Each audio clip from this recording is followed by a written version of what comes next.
Isang lalaking pasahero na papunta sana sa bansang Canada hinarang at inaresto sa NAIA Terminal 1 dahil sa mga kaso at 10 taon na pala itong wanted. Isang lalaking papuntang Canada ang inaresto ng mga otoridad dito sa NAIA International Terminal 1. 10 taon nang wanted ang lalaking 56 na taong gulang na inaresto ng mga otoridad sa NAIA Terminal 1. Papaalis sana ang lalaking ito patungong Toronto, Canada, pero naharang siya at inaresto ng mga operatiba ng PNP Aviation Security Group at Criminal Investigation and Detection Group. Kasabay nito ay ang paghahain sa akusado ng outstanding warrant of arrest noong 2013 dahil sa paglabag sa Presidential Decree No. 957 na kilala rin bilang Subdivision and Condominiums Buyers and Protective Decree.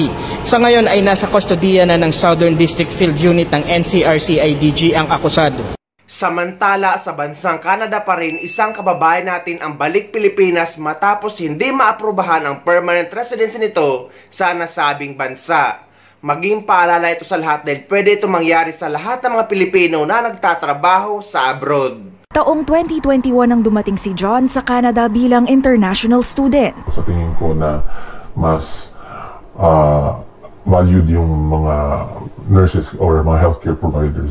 Kaya I chose dito sa Canada. 2023 nang makuha ang lisensya bilang registered nurse sa Ontario at tumulong punan ang kakulangan ng nurses sa healthcare system.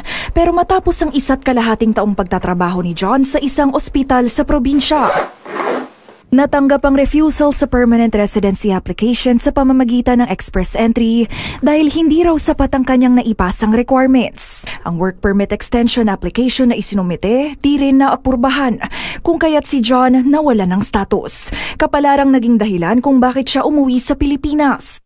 Sobrang parang pinagbagsakan ako ng langit at lupa kasi sudden yun eh.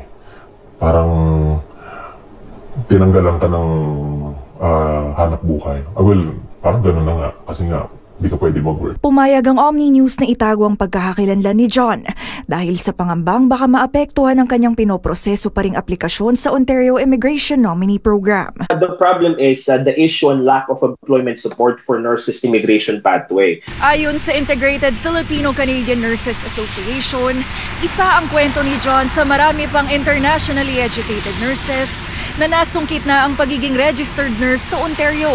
Pero napilitang bumalik ng Pilipinas o mga ibang probinsya dahil sa napasong status. When their postgraduate work permit expires, then they need to apply for an open work permit while waiting for their permanent residency.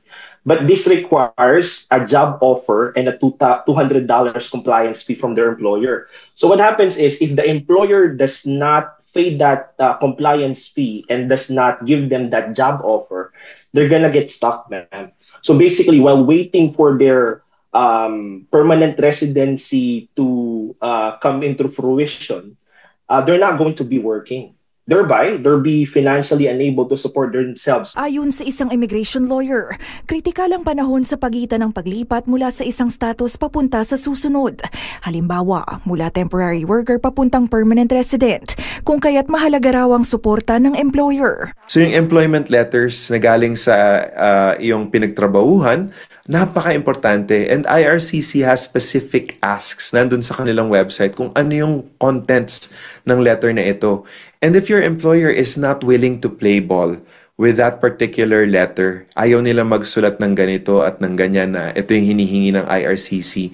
Sasabihin ng IRCC, pwede naman may explanation letter, pero kasi hindi siya swabe as an application at maaaring magkaroon ng aberya at papaano kung paubos na yung work permit ninyo at nagpapatagal ito ng processing times. Panawagan ng nurses advocates, dapat makita rin ng mga ospital at iba pang employers ng care workers ang mahalagang papel ng IEN sa lipunan at piliing suportahan sila. Ito sa gitna ng kakulangan ng nurses sa health system ng Canada. Nandito na nagpakahirap makapunta sa Canada, mag-aral, makakuha ng lisensya, and then maka-integrate sa workplace. Ang daming pinagdaanan ni IEN. And then hayaan mo lang umuwi ng Pilipinas. It is very disheartening on us, on our part. Ayon sa Ontario Ministry of Labour, Immigration, Training and Skills Development, Nakikipag-ugnayan na ang kanilang outreach team sa healthcare employers para maingganyo ang kanilang pakikilahok dito at linawin ang kanilang papel sa application process. May plano ka pa rin bang bumalik ng Canada? Are you still motivated na mag-work ulit dito? Oo naman. I am willing, like, desperately want to help our patients, especially here in Canada. Ang ibig kong sabihin guys na maging paalala ito sa lahat ng mga nagtatrabaho sa abroad dahil pwede rin ito mangyari sa inyo na dapat habang malakas tayo kumita o kumikita pa tayo ay magtabi tayo para sa ating sarili. Dahil kapag nawalan tayo ng trabaho gaya kay Kabayan ay madalas ay sarili lang natin ang tutulong sa atin lalo na't kapag nasanay tayo na tayo ang kumikita sa pamilya. Swerte nyo na lang kung may pamilya kayo na tutulong sa inyo at handa kapag nawalan kayo ng trabaho.